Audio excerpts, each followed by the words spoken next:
மாமா, காஞ்சி போன பூமி எல்லாம் வத்தாத நதியை பார்த்து ஆறுதல் அடையும். அந்த நதியே காஞ்சி போயிட்டா.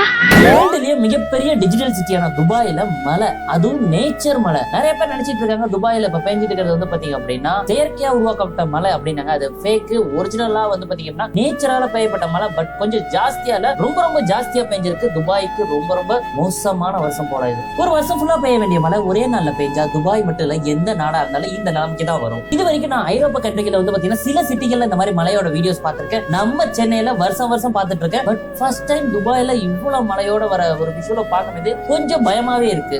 துபாய் மாதிரியான பெரிய சிட்டிலேயே வந்து பாத்தீங்கன்னா மழை எவ்வளவு பெய்யுது, அதுல இருந்து டக்குன்னு வந்து பாத்தீங்கன்னா அவங்களாலே வர முடியாது. ஏன்னா அவ்வளவு டெக்னாலஜி, அவ்வளவு டிஜிட்டல் டிவைஸ் உள்ள துபாய்க்கே வந்து பாத்தீங்கன்னா இவ்வளவு டைம் எடுக்குதுன்னா சென்னையெல்லாம் ரொம்ப பாவம் தான். இருந்தாலும் துபாய்க்காக நான் ப்ரே பண்ணிக்கிறேன். அதே மாதிரி நீங்களும் ப்ரே பண்ணிக்கீங்க. Please come back Dubai. நீங்க இந்த ஃப்ளோர்ல இருந்து எப்படி தப்பிச்சு வெளியே வரீங்கிறத பார்த்து பல கட்டைக்கு உங்களை ஃபாலோ பண்ணுங்க.